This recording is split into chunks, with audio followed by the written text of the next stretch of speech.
Paz, graça e alegria da parte de Jesus seja conosco aqui. Nós temos a alegria de estudar com vocês a palavra de Deus. A vontade minha é falar assim, vamos ficar mais pertinho um do outro, mas hoje não pode, né? Então vamos continuar assim e orar. Nós temos irmãos que estão trabalhando diretamente com esse Covid e que precisam das nossas orações. Temos irmãos que foram contaminados pela Covid e nós precisamos apresentá-los em oração. No comecinho desta pandemia, disseram para nós que a terra toda vai pegar. E que o melhor seria dividir no tempo para que não sobrecarregasse o sistema de saúde, né? Que ele não tem como, ele não comporta. E aqui em São José, os números não são tão graves quanto o de São Paulo, da capital ou de cidades próximas. Mas nós fomos informados que o governo nos colocou nesta condição. Desculpa, esqueci de tirar. Para que nós pudéssemos ajudar outras cidades que estão com essa dificuldade. Soube agora há pouco de gente nossa, gente próxima, que pegou Covid. Perdemos gente querida. Temos gente conhecida e querida hospitalizada. E eu queria colocar em prática o que nós ouvimos na mensagem do pastor pela manhã. Está enfermo aquele a quem amas. O culto é mais resumido, a gente não pode... Mas na escola dominical temos mais tempo. Está enfermo aquele a quem amas. Eu tenho gente que ama Jesus e gente que Jesus ama, que está enfermo. Eu queria que a gente desse início a essa aula agora, praticando a mensagem da manhã. Está enfermo aquele a quem amas. E o Senhor vai fazer algo extraordinário, infinitamente mais do que o que nós pedimos ou pensamos, porque Ele é poderoso, porque Ele está perto, né? Vamos orar então agora? Eu não sei se eu me atrevo a pedir a vocês nomes de gente que você conhece, que está enferma, ou se você só pensa, mas eu sou levado a falar. Vamos falar? Eu queria dizer que eu tenho um grande amigo meu chamado Sandro. Está enfermo, ele mora em Brasília, estava em São Paulo a trabalho, quando precisou ser internado, ele está aspirando desejos de sair, aspirando e inspirando cuidados, né? A aspiração é que ele saia, mas ele inspira muito cuidados ainda. Sandro Arruda, o nome dele. Eu queria pedir oração por ele. Mais alguém lembra de outro para a gente orar agora? Pode falar o nome da pessoa. Covid, se for possível.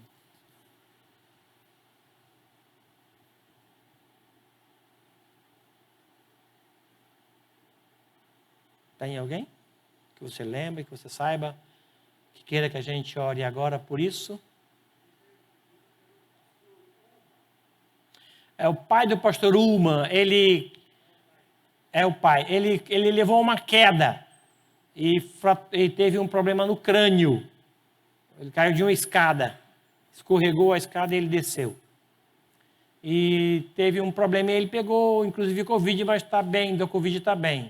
Ele vai fazer uma cirurgia amanhã da clavícula. Precisa das nossas orações. Eu não lembro o nome do pai dele, eu não lembro. Talvez o Coutinho que saiba. Mais alguém que vocês queiram que a gente ore agora?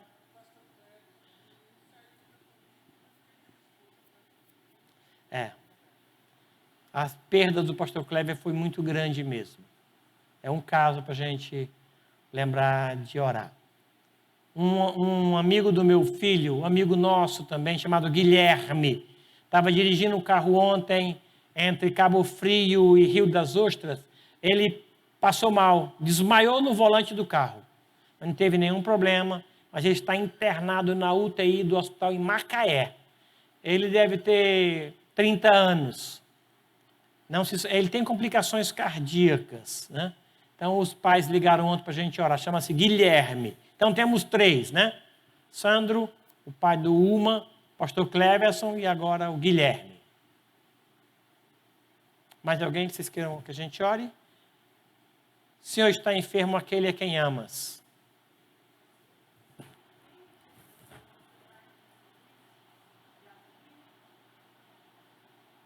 Alguém pode me ajudar? Ah, sim, está melhor, graças a Deus. Graças a Deus, o pastor Marcos Vinícius está melhor. É porque eu quase de longe eu ouço muito pouco. E com a máscara menos ainda. Mas graças a Deus está melhor. Inclusive ele estava em Fortaleza dirigindo uma reunião da AMEAR de lá. Vamos orar? Curve sua cabeça, por gentileza. Senhor, eu quero agradecer por esta classe. Quero agradecer ao Senhor, porque o Senhor ouve a nossa oração. Davi disse isso, que te amava porque o Senhor ouvia. E nós te amamos porque o Senhor ouve também. Aprendemos hoje no culto da manhã que o Senhor está perto, ao alcance da nossa oração. E queremos clamar por algumas pessoas que o Senhor ama. Pedimos pelo Sandro, ó Deus. Pedimos a tua misericórdia. Pedimos pelo Guilherme, a tua misericórdia. Pedimos pelo pastor Cleverson, a tua misericórdia. Pedimos pelo pastor Marcos Vinícius, a tua misericórdia. Pedimos, ó Deus, pelo pai do Uma, a tua misericórdia.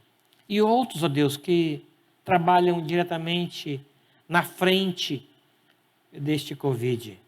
Profissionais de saúde que correm o risco, mas que estão lá corajosa e bravamente. Proteja-os, abençoe-os. Irmãos nossos que estão com Covid, gente nossa, da nossa história, próximo da gente, parentes nossos, sobrinhos nossos, visite-os, ó Deus. Ponha limites, Pai amado, na extensão deste Covid. Ponha limites, ó Pai. Nós entendemos o sofrimento que as pessoas estão passando e recorremos ao Senhor, porque somente o Senhor pode entrar com socorro, com proteção, somente o Senhor. Abençoe, ó Deus, esta aula agora em nome de Jesus, em nome de Jesus. Amém. Amém. Marcos capítulo 11. Marcos capítulo 11.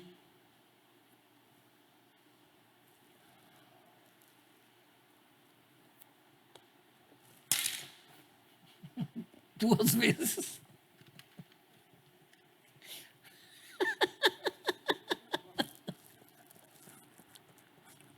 O meu tio vai tomar isso de mim.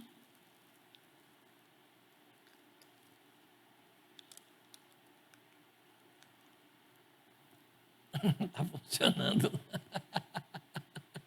Desculpa, Mildinho. Essa é a revista que nós vamos estudar, ou que estamos estudando, né? Personagens ao redor da cruz. É a sequência de uma lição, de um livro do pastor Tom Houston. E ele escreveu 3 livros. Personagens ao redor da manjedoura, ao redor da cruz e ao redor da igreja. Ao redor da igreja está saindo, está quase prontinho. E fui convidado para a lição de número 5, sobre a multidão. A inconstância e o entusiasmo da multidão. Tá bom? Então, os 11 primeiros versículos, quando se aproximavam de Jerusalém, de Betfagé e Betânia, junto ao Monte das Oliveiras, enviou Jesus 2 dos seus discípulos e disse-lhes: ide à aldeia que está aí adiante de vós, e logo ao entrar achareis preso um jumentinho, o qual ainda ninguém montou. Desprendei-o e trazei-o. Se alguém vos perguntar por que fazeis isso, respondei: o Senhor precisa dele, e logo o mandará de volta para aqui. Então foram e acharam o jumentinho preso e junto ao portão, do lado de fora, na rua, e o desprenderam. Alguns dos que ali estavam reclamaram. Que fazeis, soltando o jumentinho? Eles, porém, responderam, conforme as instruções de Jesus. Então os deixaram ir. Levaram o jumentinho, sobre o qual puseram as suas vestes, e Jesus o montou. E muitos estendiam as suas vestes no caminho, e outros ramos que haviam cortado dos campos. Tantos os que iam adiante dele como os que vinham depois clamavam, Hosana, bendito o que vem em nome do Senhor, bendito o reino que vem, o reino de Davi, nosso pai, Hosana nas maiores alturas.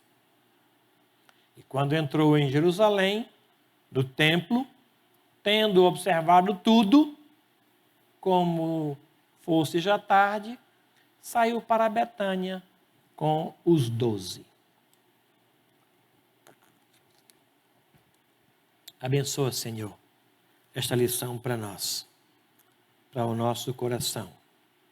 Tanto para nós que estamos aqui, para os que prestam o mesmo estudo em casa. Em nome de Jesus. Amém. Amém.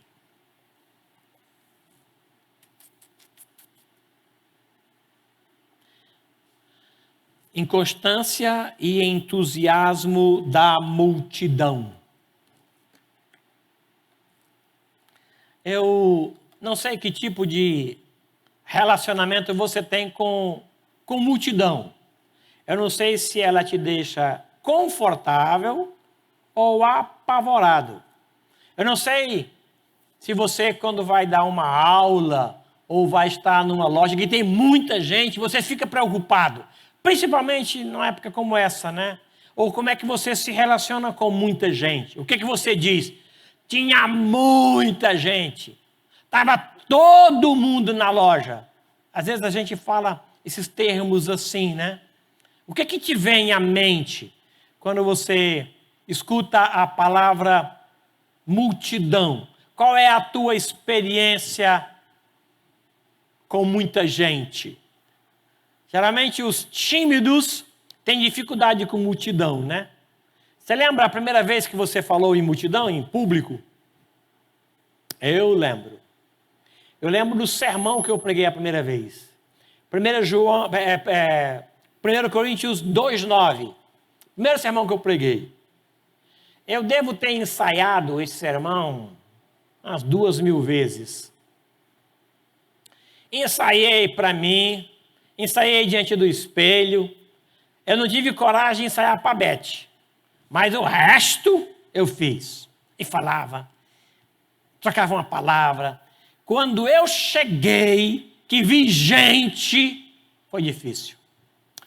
Outra experiência que eu tenho com multidão, um homem chamado Antônio Wilson, que eu acho que alguns de vocês conhecem, pastor Antônio Wilson. Ele hoje é pastor de uma igreja em Ubatuba. Eu era presidente da mocidade, da Igreja Cristã Evangélica, Emanuel em Imperatriz, e nós então fizemos um trabalho para que todos os jovens pregassem. Pouca coisa, era mais um ensaio, era mais um treinamento do que propriamente um culto. E no trabalho de jovens eles pregavam. Então todos pregaram, chegou a vez do Antônio Wilson. Eu dei o texto para ele e alguma facilidade, né? Aí na hora que ele chegou, ele assumiu aqui o púlpito, né? E quando ele viu o povo, ele travou. Mas ele travou numa proporção tão grande que todo mundo ficou com pena, com misericórdia dele.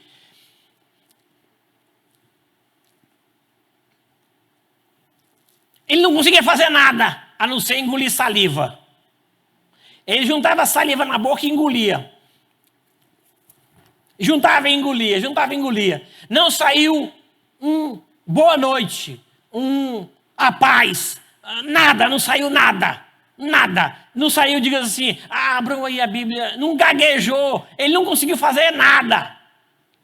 Travou. Aí ele ficou naquela luta, travado por uns 2, 3 minutos. E eu percebi que não ia sair nada. Não ia sair nada. Aí eu coloquei do lado dele, coloquei a mão no ombro dele e disse, obrigado, Senhor. Nós entendemos o que o Senhor falou. Ele sentou e encerramos a reunião. Foi a mensagem mais silenciosa que eu já ouvi. Pastor Antônio Wilson. Tem gente que trava. Tem gente que tem inabilidade com o público, né? Mas qual que é a sua experiência? Porque geralmente, quando se refere à multidão na nossa mente, geralmente, nós não sabemos o nome. Qual que é o nome da multidão? Não tem nome, é multidão. É um aglomerado de gente, é um bando de gente. Não tem nome. Multidão não tem identidade, não tem gosto. É multidão, é uma multidão. Ela não tem endereço, também não tem responsabilidade. Quem é que apedrejou ou aquela loja? A multidão. Quem que vai responder? Hoje está mais fácil porque as câmeras localizam as pessoas, né? E trazem mais para o individual aquilo que é coletivo. Mas geralmente é isso daí. Multidão não tem nome, não tem endereço, não tem compromisso. E a Bíblia fala de muitas multidões. Eu queria ver alguns conceitos pertinentes à multidão. Primeiro, por favor, abra a sua Bíblia em Lucas capítulo 7, Lucas capítulo 7, versículo 1. O entendimento sobre multidão, entendimento bíblico. O que é que a Bíblia diz sobre multidão? Está pequenininho? Dá para ler, não dá? O povo está calado, parece Antônio Wilson na primeira pregação. Estou me sentindo lá em Imperatriz. Quem vai ler para nós? Eu não sei se tem um microfone aqui.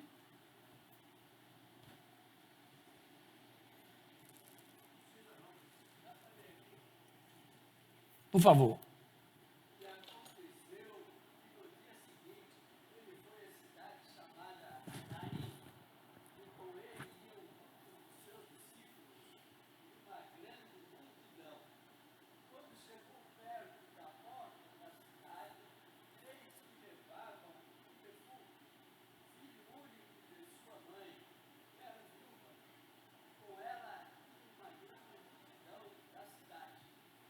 Olha só que coisa interessante.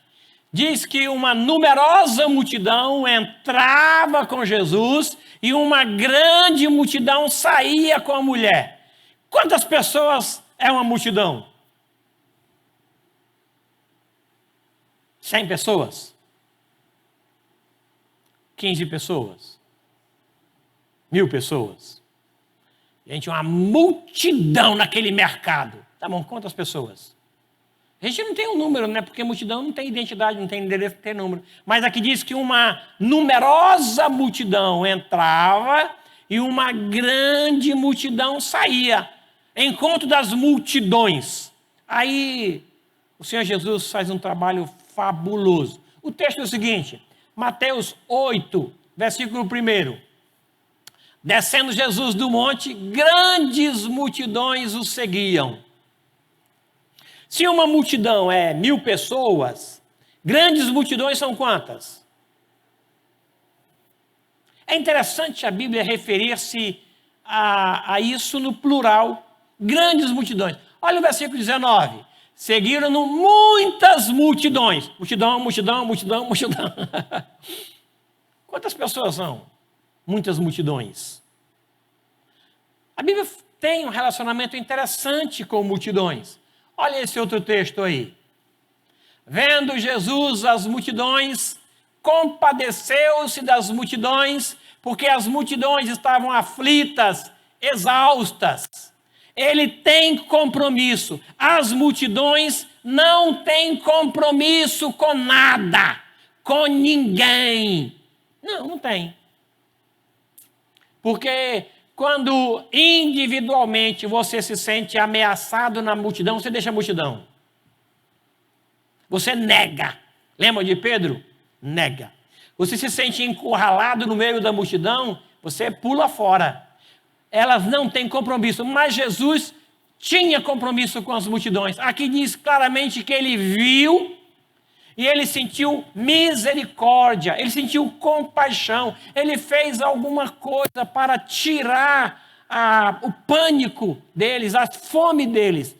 A multidão se reuniu depois da mensagem, uma mensagem mais longa, e o povo sentiu fome. Aí um dos discípulos chegou e disse: Senhor, eles não têm o que comer, e estão longe de casa. Jesus disse: dê vocês mesmos de comer a esse povo todo, Aí veio um deles e falou assim: não tem jeito, mesmo que tivesse muito dinheiro e não tem aonde comprar. Aí um deles, um outro, trouxe lá uma marmita que alguém levou para comer e trouxeram para Jesus. Aí Jesus disse: olha, faça o pessoal sentar na relva. Sentaram em grupo de 50, né? Em multidões de 50. Aí ele deu graças e alimentou a turma todinha e sobrou foi pão, gente. Sobrou pão, sobrou peixe. Deu que a turma comeu com fartura. Comeram, que sobrou ainda, ele pediu para recolher. E a gente sabe quantos recolheram por conta disso. Ele se compadece. Ele tem compromisso com as multidões. Outra coisa interessante no versículo 11, lá do texto que foi pregado pela manhã, olha lá. Na oração, lembram lá? Ele está diante do túmulo de Lázaro, Lázaro está do lado de lá, tem uma pedra, ele está do lado de cá. Aí ele fala: tirem a pedra. A turma reluta em tirar a pedra e o argumento é forte. O argumento é convincente. Lembra o que eles falaram para não mexer na pedra? Senhor, mexe com isso não. Vai exalar um perfume aqui, olha, nem o morto vai aguentar. Se ele levantar e sentir o cheiro, ele morre de novo. Então mexe com isso não. Mas eu não falei para vocês que vocês crerem, vão ver a glória? Mexe a pedra. Mexeram lá, ele deu graças, uma oração curta, e diz lá o texto: falei assim por causa da multidão presente, para que eles creiam que tu me enviastes. Eu orei ao Senhor para que a multidão seja alcançada. Que coisa interessante! Ele tem compromisso com a multidão. Eu falei assim, para que a multidão fosse alcançada. Ele ama a multidão. Ou o texto seguinte: viu Jesus grande multidão, compadeceu-se dela e curou todos os seus enfermos. Todos.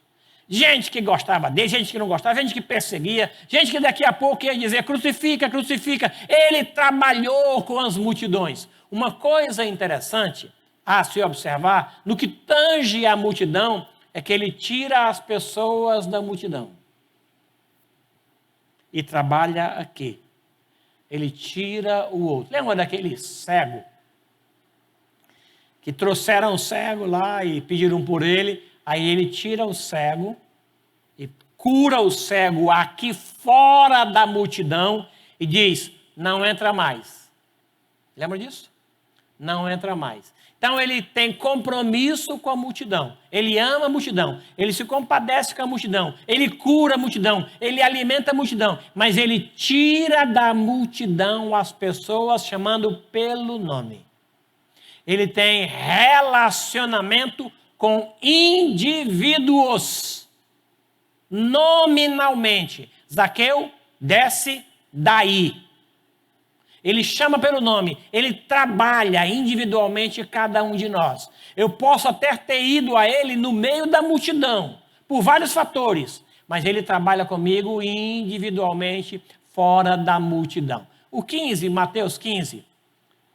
E vieram a ele muitas multidões, trazendo coxos, aleijados, cegos, mudos, e outros muitos, e os largaram junto aos pés de Jesus, e ele curou todos.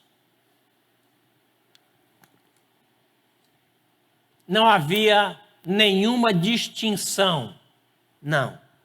Ele se compadecia das multidões. Como é que a gente vê multidão? Ele via com compaixão. Ele via cada um deles, mesmo que no meio da multidão. Ele trabalhava. Esse é o compromisso de Jesus com multidões. Agora, entrando propriamente na multidão. Aqui a gente pode perceber quais são os conceitos que a sociedade tem com multidão.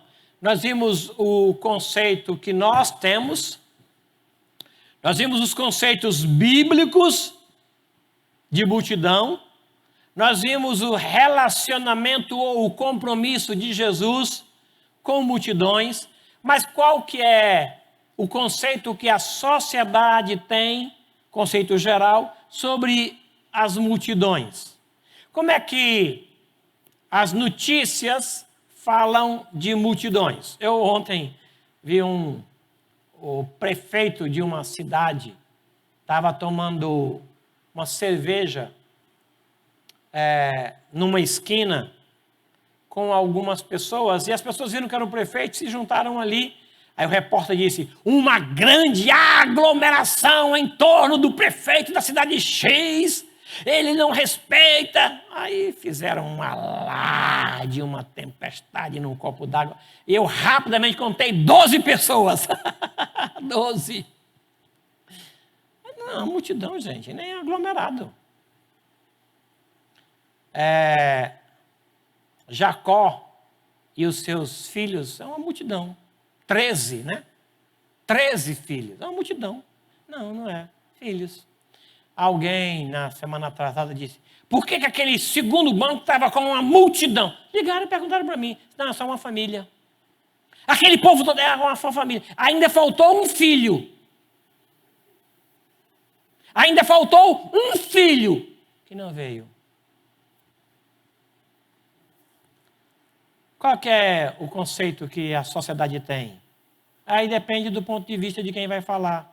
Qual que é a força da multidão? O que a sociedade fala sobre multidão? O que você escuta sobre isso? Dizem que a multidão tem força, né? Que a multidão consegue muita coisa que um indivíduo só não consegue, porque a união faz a força. Dizem isso, realmente há uma pressão muito grande. Eu já vi pessoas na mídia dizerem, olha, assina o baixo assinado, tal lugar, porque aí a gente vai pressionar o governo acerca dessa posição. Olha, assina isso daqui, porque o sindicato dos trabalhadores do comércio vão se reunir. Aí o grupo todo faz uma força de pressão muito grande. Realmente há essa pressão. Há quem diga que se nós todos orarmos aqui por uma questão, Deus não tem jeito. Vai ter que dizer sim. É verdade isso? Não. Não é. Não. Não, eu já tinha 2.000 pessoas orando, eu vou ter que mudar o meu plano aqui. Vou ter que mudar, porque 2.000 pessoas é muita gente. Aumentou, tem 5.000 agora, 5.000 orando, a rádio não. 5.000 orando é outra coisa. Não, gente, Deus é Deus. Nós oramos não é para pressionar Deus a falar aquilo que Ele disse não e dizer sim. Não é para que Ele mude o seu projeto, o seu plano. Aliás, é até bom que Ele não mude os seus planos, porque são perfeitos. A minha oração não é uma contravenção à vontade de Deus. Não é. Não. A minha oração tem peso 1. Com a Esdras tem peso 2.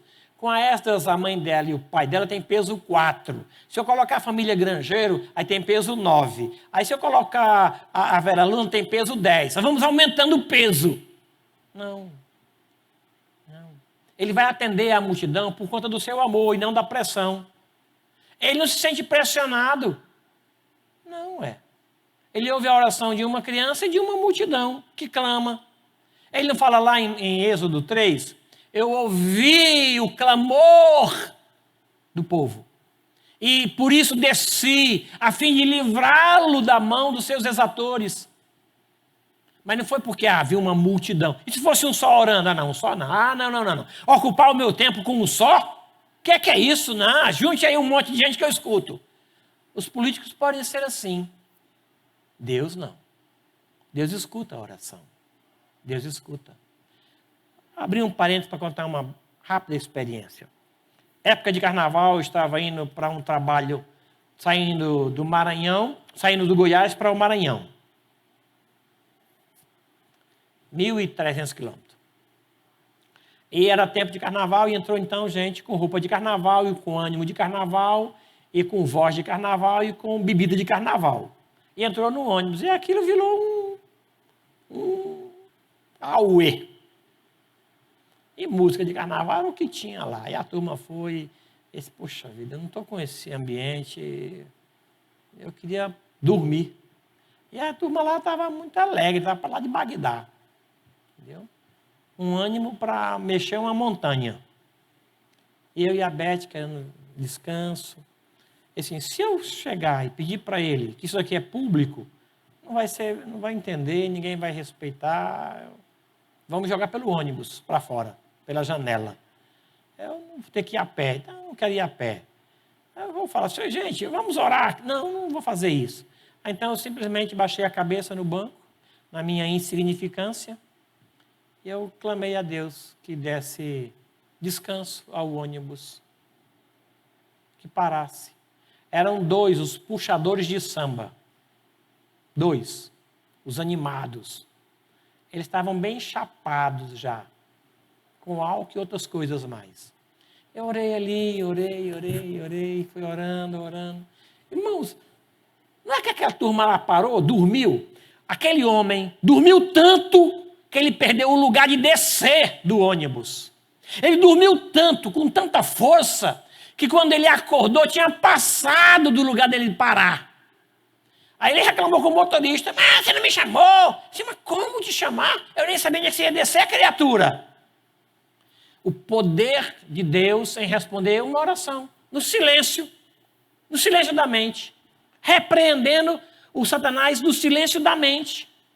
Então ele ouve oração em silêncio, ele ouve uma multidão que clama, porque ele é bom, ele tem compromisso com a multidão. Embora ela tenha uma força muito grande diante uns dos outros, a pressão que elas podem exercer. Agora, trabalhando um pouquinho a inconstância da multidão, conforme o ponto de número 2 da lição. Uma das marcas da multidão é a inconstância. Por gentileza, alguém abra a Bíblia em Oséias, capítulo 7, versículo 11. Oséias 7, 11. Para que você veja a inconstância do que é multidão. Quem quer ler para a gente? Oséias 7, 11. Pode ler, pastor?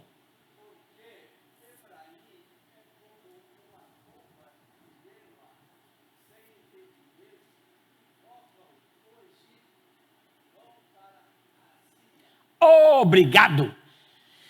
Efraim não tem entendimento, é como uma pomba. Eles chamam o Egito, mas vão para a Síria. Não há entendimento, não há constância. Eles não sabem o que eles querem, eles não definem o que eles querem. Isso que é inconstância. Chamam o Egito e vão para a Síria.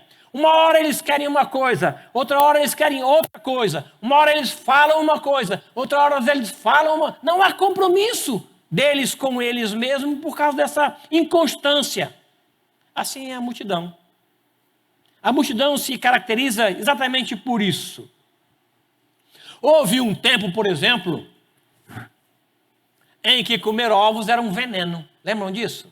A mídia espalhou, olha, não coma ovos, isso dá colesterol, vai aumentar o peso, envelhece a pele. Aí ninguém comeu mais ovo, ninguém mais comeu. Aí daqui a pouco muda de novo. Oh, gente, o melhor alimento que existe é o ovo. Comam ovo. Aí a produção de ovo foi para o espaço.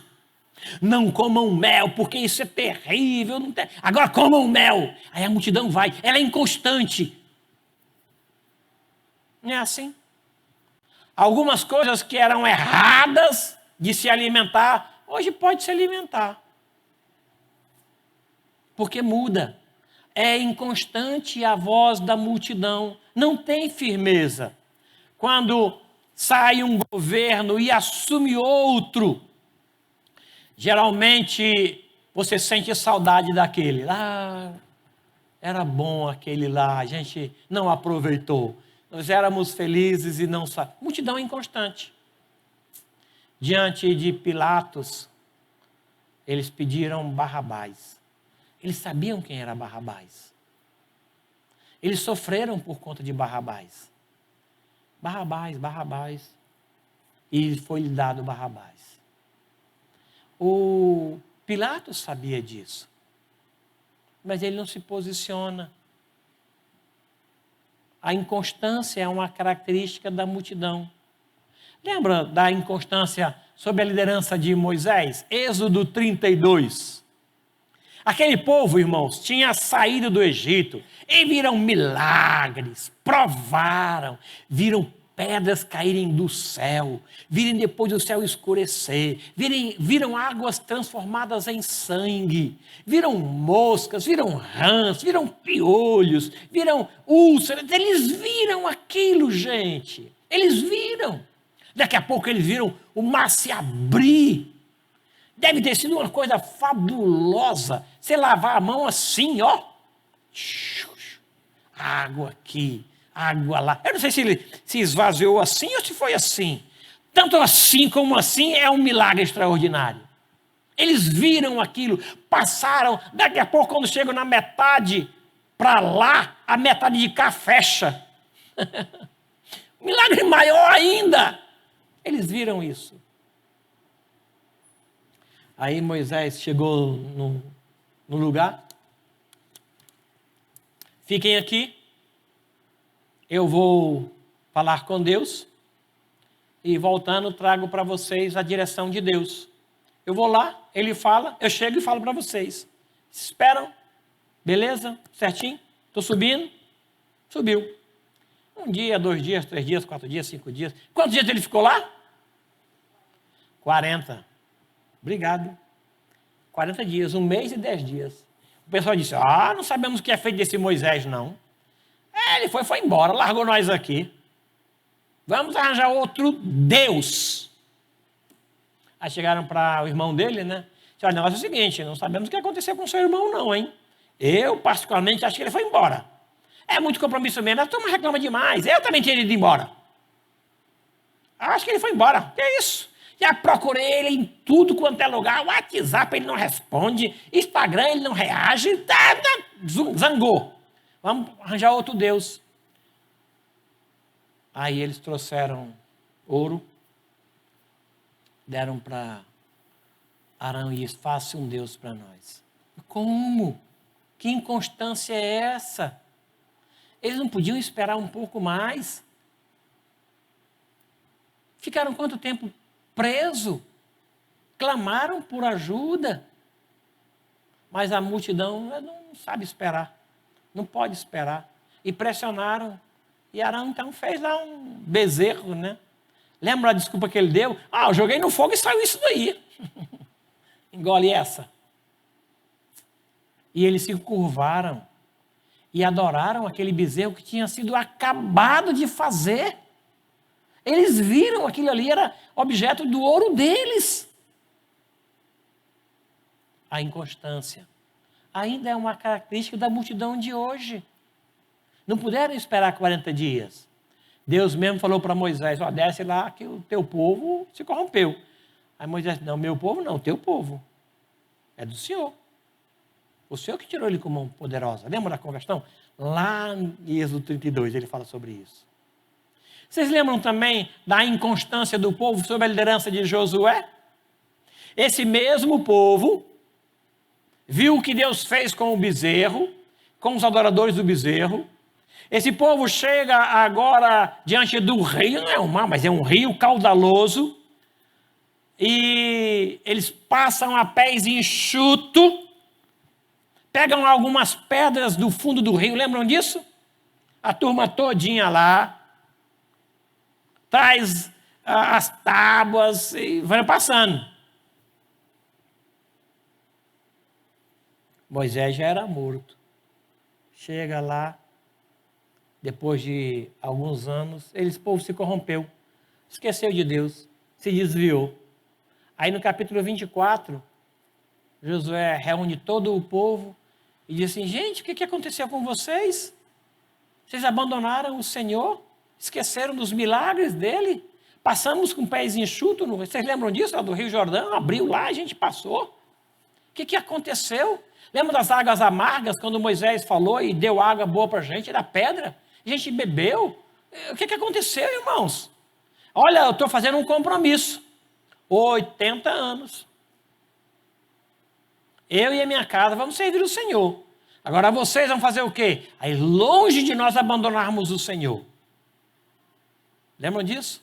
A inconstância do povo. Quantas vezes aquele povo se corrompeu? Quantas vezes? Aí você diz, é eles lá. Ou são eles lá. É esse povo mesmo. Não, irmãos. Somos nós.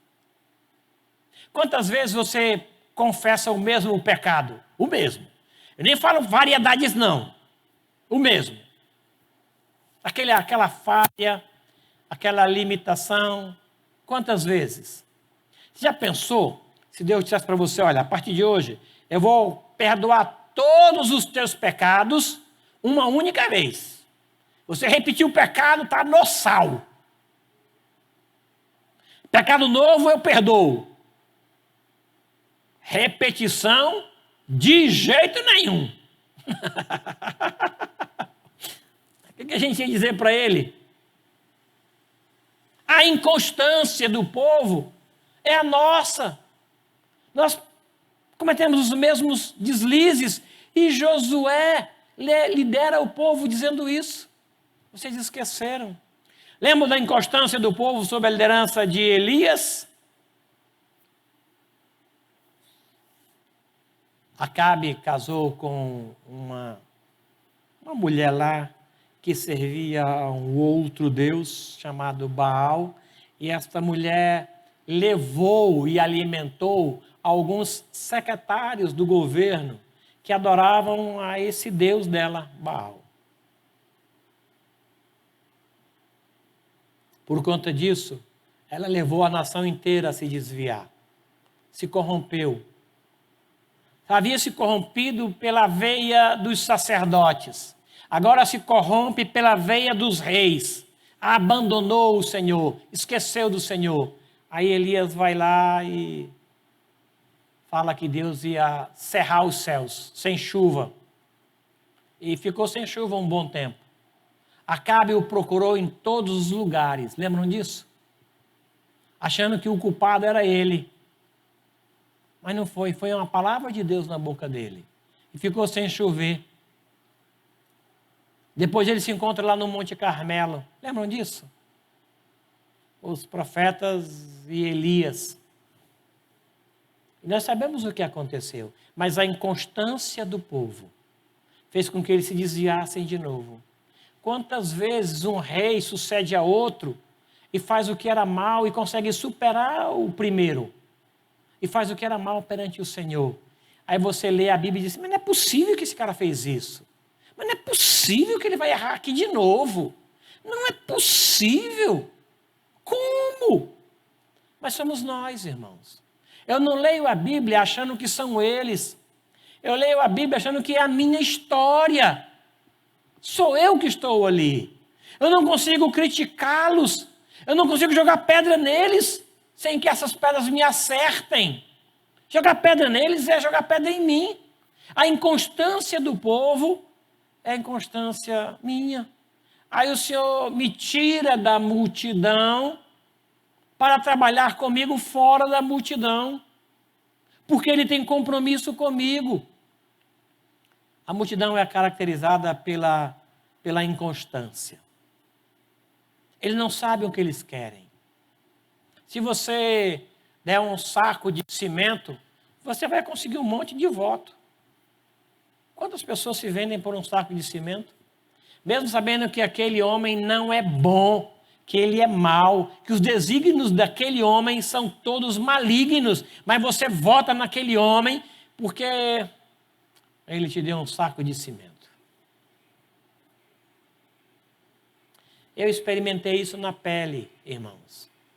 O meu pai estava bem de vida quando alguém o influenciou a ser candidato a vereador na cidade que a gente morava. O nome do meu pai é Valdemiro Viana, VV. Aí a sigla na política era VV. VV, VV, VV, VV. Vote em VV. E o meu pai ajudou muitas famílias. Ajudou em termos. Ele não ajudou. Ele comprou muitos votos. Muitos. A pessoa disse, estou precisando de um encanamento. Dá lá, papai, leva lá. Porque ele acreditava que fazendo isso iria dar retorno para que ele entrasse na Câmara. Só que o que o meu pai ganhava fora da Câmara era maior do que o que ele iria ganhar na Câmara. Eu nunca entendi porque ele queria entrar lá. Ele não precisava daquilo. Ele ganhava mais fora. E quando ele se candidatou, perdeu. Eu me lembro de ele questionar algumas pessoas, e as pessoas, é claro que eu votei em você, não é bebê? Não é bebê, é VV. Naquela época do voto ainda escrito, né? Ele perdeu. Por causa da inconstância. A inconstância da multidão. Essa mesma multidão inconstante, ela também pode ser entusiasmada. Eles se entusiasmam com alguma coisa e eles perdem o entusiasmo da mesma forma. Por gentileza, abra a sua Bíblia em Mateus 23, 30. O que pode nos entusiasmar? A gente mesmo. Porque tem gente que é facilmente entusiasmada, né? Aniversário, aí você espera, qualquer coisinha te entusiasma, qualquer coisa pequena te alegra. Tem gente que é facilmente entusiasmado, tem gente que é dificilmente entusiasmado. Tem gente que vai chegar no céu e ficar maravilhado.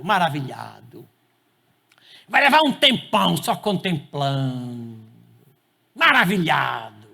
E vai lembrar do que disse Paulo em 1 Coríntios 2,9. As coisas que ele não viu, que não ouviu, que jamais imaginou, que jamais entrou na mente. É o que Deus está lá, ele está lá maravilhado com tudo. Mas tem gente que é tão ruim de entusiasmo, que vai chegar lá no céu, olhar assim. É isso? Eu não acredito que eu cantei tanto. É isso mesmo? É assim. Tem gente que é ruim de entusiasmo. Tem gente que você trabalha muito tempo, e reúne dinheiro muito tempo, e compra um presente para a pessoa. Aquilo é fruto do teu sacrifício, de muita economia. A pessoa olha assim, agradece, porque é obrigado a agradecer. Mas olha, você fica até desanimado. A pessoa olha para o seu presente, fruto do seu suor, como que ela merecesse mais do que aquilo. Teve essa experiência já? Final de ano é bom para isso, né? Aquele amigo secreto, amigo oculto, meu Deus do céu, quanta decepção. Lá no banco, amigo oculto, dia 30, dia 31. Aí tem aquelas pessoas generosas, que reúne dinheiro e compra o trem direito. E traz negócio arrumado. Aí o cara leva para casa um pano de prato. Não, mas nós precisamos de um pano de prato. Conhecem sabonete Gessi? Os mais idosos aqui sabem de Gessi, né? Eu ganhei sabonete de Gessi. Você pensa, uma dúzia. Que é uma dúzia? Ganhei um sabonete de Gessi.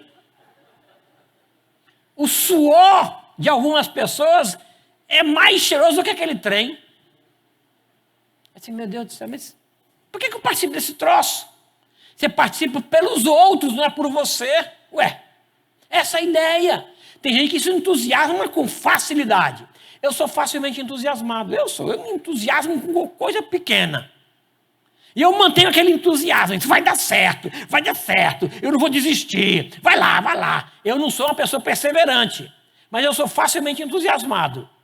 Embora presente não é a minha linguagem. Não é minha linguagem, viu? Presente não é minha linguagem é outra. Mas tem gente que é duro de se entusiasmar. A multidão tem isso daí, ó.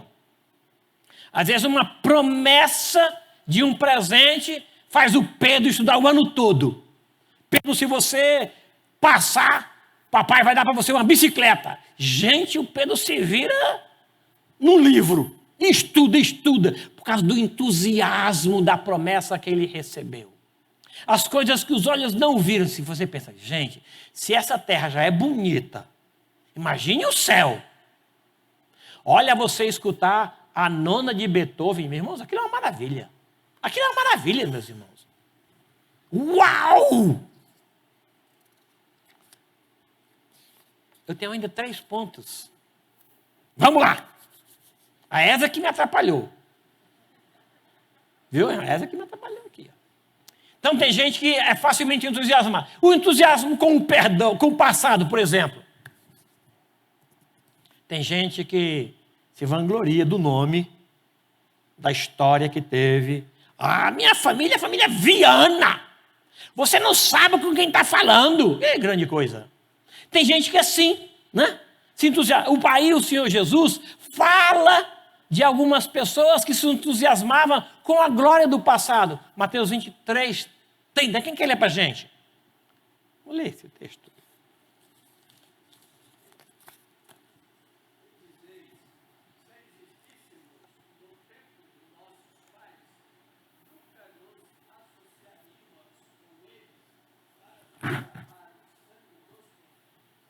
Obrigado. O Senhor Jesus fala que algumas pessoas se entusiasmavam com a sua história no passado. Se fôssemos nós, não iríamos cometer os erros que nossos pais cometeram. Só que eles fizeram pior, eles mataram foi o homem, né? Então o entusiasmo da multidão, ela vai e volta. O entusiasmo com seus próprios interesses. O Senhor Jesus contou uma parábola de lavradores maus. Lá em Lucas 20, a multidão ficou do lado de Jesus, porque, de certa forma, lhe era conveniente. Daqui a pouco o Senhor Jesus fala uma outra coisa, a multidão muda, porque lhe era conveniente. Quem votar em mim, eu vou dar uma camisa. Aí todo mundo, esse é o homem. Quando ele multiplicou o pão, lembram disso? Queriam fazê-lo ministro da economia. Foram atrás dele e ele viu aquilo, despediu os discípulos. Olha, vão embora, saiam daqui, porque vocês não vão conseguir lidar com isso. Mandou os discípulos para o mar. E ele ficou despedindo o pessoal. E o pessoal, olha isso aí, era esse profeta que a gente queria. Era um homem assim que a gente quer para o lugar de Pilatos. É de um pastor que pregue assim que a gente quer. É isso aí. Aí quando não aconteceu o que eles queriam que acontecesse, eles viraram. Aí colocaram-se do lado dos fariseus, contra Jesus, por causa dos seus próprios interesses. Interesses. A gente se entusiasma com interesse. O entusiasmo nunca é suficiente. Por que vocês me chamam mestre se não fazem o que eu mando? Que tipo de professor sou eu se vocês não obedecem? Esta ideia muito presente. Profeta. Jamais se levantou um profeta como esse em nosso meio. Mas eles não escutam a palavra que o profeta fala. Se fala de pecado, então, é uma posição de entusiasmo que não é suficiente. Jesus era visto como operador de milagres. Lembram de Herodes? que esperou muito tempo o Senhor Jesus fazer um milagre. E quando ele estava ali, ele esperou isso, fazer um milagre. Faz que eu creio.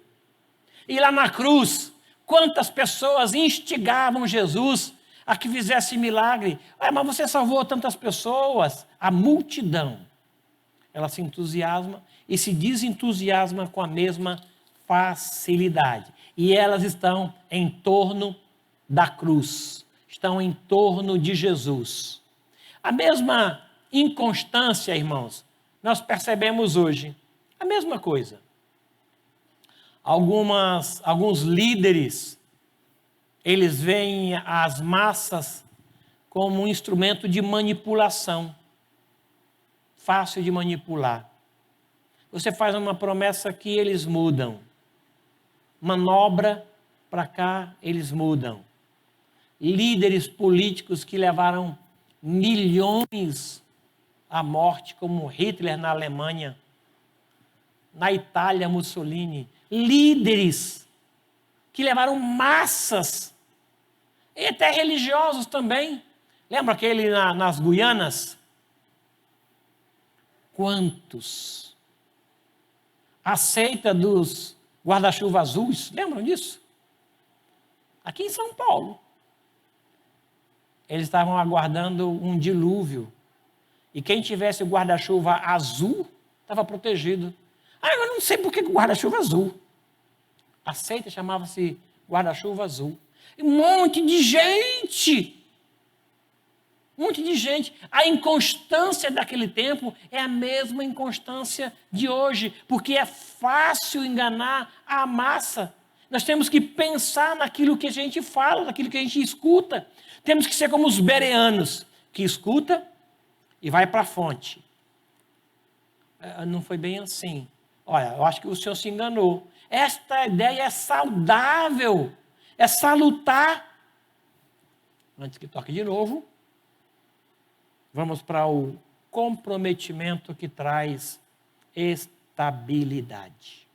Jesus viu as multidões como ovelhas que não têm pastor. E ele sabia que elas facilmente seriam manipuladas. Então ele as ensinou, as alimentou, dirigiu e morreu por elas. Ele tinha compromisso com elas, embora elas não tivessem compromisso com ele. Estavam em torno da cruz, foram beneficiadas. Eu não sei quantos de vocês viram o filme do Mel Gibson, Paixão de Cristo. Há algumas famílias inteiras que foram abençoadas por Jesus. E Gibson teve a grata alegria de acompanhar aquelas famílias. E lá estavam elas dizendo: crucificam, crucificam. Elas se venderam. Mateus diz que os líderes soltaram algum dinheiro e compraram algumas testemunhas falsas para acusarem Jesus. A multidão inconstante, a multidão entusiasmada fez isso. Nós temos que ter esse compromisso com Deus. Nós, pessoalmente, compromisso com o Senhor, porque Ele tem compromisso conosco. E esse nosso compromisso traz estabilidade. O compromisso traz comprometimento, e o comprometimento produz estabilidade em nós. Eu queria encerrar convidando vocês a que abram em João capítulo 10. João capítulo 10.